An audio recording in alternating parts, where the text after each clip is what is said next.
Okay, so this is a message for women, specifically for women of Judea, of Judah, in the land over there, and I call it Judea because the northern kingdom of Israel has not returned yet. They have not become one, as Ezekiel 37 states. 2 Peter 3 tells you to be not ignorant of the words of the prophets. And he's quoting Hosea 6, which tells you that the day of the Lord is 1,000 years, and 1,000 years is as a day, and he will tarry for 2 days. And then you can go read, and he's also quoting Jeremiah 4-9, but if you go read Zephaniah 2, which tells you, and Gaza is forsaken and laid desolate. Gaza's been forsaken. And Peter is talking to the holy brethren beyond Babylon. He tells you this at the end of 1 Peter. So, beyond Babylon. And he's saying Babylon had fallen hundreds of years before Peter wrote that epistle. So he's talking to the end days generation of Jehovah's remnant, the very elect, the holy brethren. And in 2 Peter 3, he's quoting Jeremiah 4-9. He's also quoting Isaiah 34. And Jeremiah 4-9 is what's going on in Israel, Judea right now. And if you read Zechariah 14, the first few verses, you'll see exactly what's happening in Judea right now.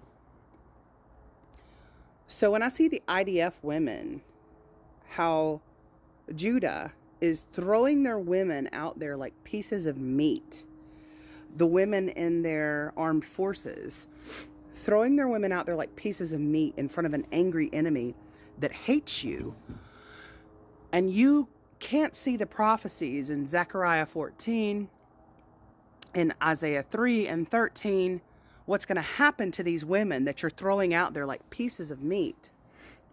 It's absolutely disgusting.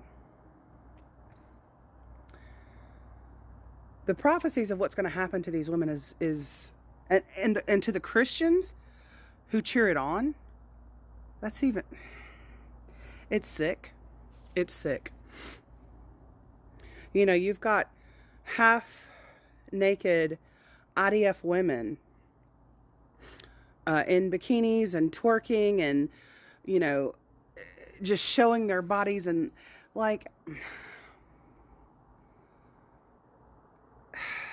the prophecy it's absolutely terrifying of what's going to happen to these women. And you people who are and you women who are ignorant of prophecy, you cheer it on like, oh yeah, it just shows your ignorance.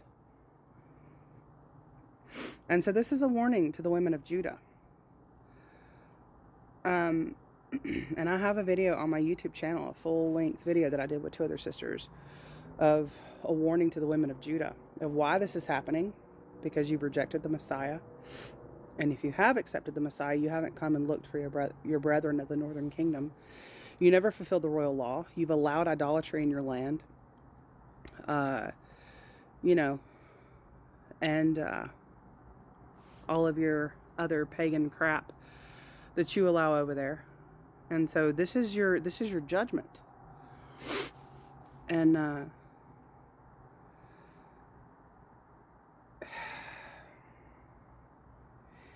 but let it not be don't let it be well, I can say this to the women of Mystery Babylon, America, Ephraim. It's coming here next. Because this is your warning that it's coming here on this soil next. So all of you women, Christians in the Torah movement, still feasting, profaning his feasts, going after the wind and lies of Judah because you haven't read Isaiah 1 and 66 and Deuteronomy 12 and Deuteronomy 16 and Hosea 8, 11-13, and you think it's okay to profane his feasts and not go fulfill the royal law, which is the same thing that Judah is getting punished for now, because they didn't come and look for the lost sheep of the northern kingdom of Israel. They never fulfilled the royal law. So they're getting punished for it, and they stole the inheritance of the northern kingdom, which is why most Messianic synagogues and Jews deny the two houses. And you're following after them because you're not doing what I and my brothers and sisters are doing by fulfilling the royal law and trying to find the lost sheep of the house of Israel. Instead, you're feeding your own bellies and feasting and profaning his feasts and going after the Paleo-Hebrew, the language which he took away and won't be restored. Zephaniah 3:9 tells you that.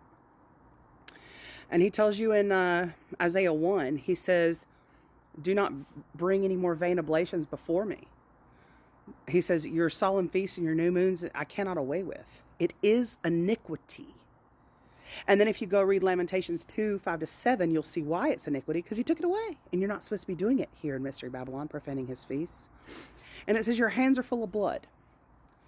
Why are your hands full of blood? Well, if you go back and read Ezekiel 2:3-33, it's because you didn't fulfill the royal law. Your hearts went after your covetousness. And instead of going back to the churches and telling them and warning them to keep the 10 Commandments and to eat clean, the 2 holy covenants of promise, you went and tried to go after the calendar and do his feasts and learn the Paleo-Hebrew and feed your own bellies. And for that, he's sending you into tribulation, into captivity. My brothers and sisters, we warn you here all the time. Stop doing his feast, but you won't listen. Because frankly, you're too much of a coward to do what we do. You don't want to fulfill the royal law. You want to be liked. You have the preeminence of men. So, this is a warning to you in the Torah movement. You better stop going after the wind and lies of Judah, as prophecy said you would, including their profane Babylonian dust-to-dust Sabbath. Micah 2 tells you that Judah is going to profane his Sabbath. And you swallowed up all their wind and lies. And you're going to suffer the same punishment here as they are right now over there. And, you know, Mystery Babylon is where Judah and Ephraim dwell together. So Judah here is going to get punished as well. And you in the Christian church, if you're cheering on these IDF women dressing like, you know, I won't say the word, but you know what I mean. That's just ignorant. Because you women have no idea what prophecy says. So, this is a fair warning. And I don't, and all of you have missed the Messiah. Deuteronomy 18:15-19 tells you what he was going to come and do. He was going to come and it says, I will raise up for you a capital P prophet from among your brethren. And he was going to come and give Israel everything that they desired at Horeb. What was going to be given at Horeb? It was the 10 Commandments. So the right and the left have missed the Messiah. And then he was going to come, Isaiah 42 says he was going to come and magnify the law and make it honorable. Meaning he was going to end sacrificial law, the handwritten ordinances, the law of the flesh, law of sin and death, that was put on the outside of the ark, Deuteronomy 31:24. Moses put it on the outside of the ark. When Yeshua said, it is finished, he's quoting Deuteronomy 31:24. And instead of that, you've gone after his feast, your hearts have gone after your covetousness, the Christian church, you've completely dropped the ball. So don't get upset when those of us that you lied to for years raise up. Yah raises us up to become his servants and warn you of your destruction. This is what we do. So, this is a warning to both, the left and the right, specifically you women over there in Judea. And here in Mystery Babylon, because it's coming here next. The 6th seal is at the door. I suggest you not be ignorant of the words of the prophets. Keep the 10 Commandments. Eat clean. When you're in covenant, go warn others to do the same. It's time to repent, women. Time is short.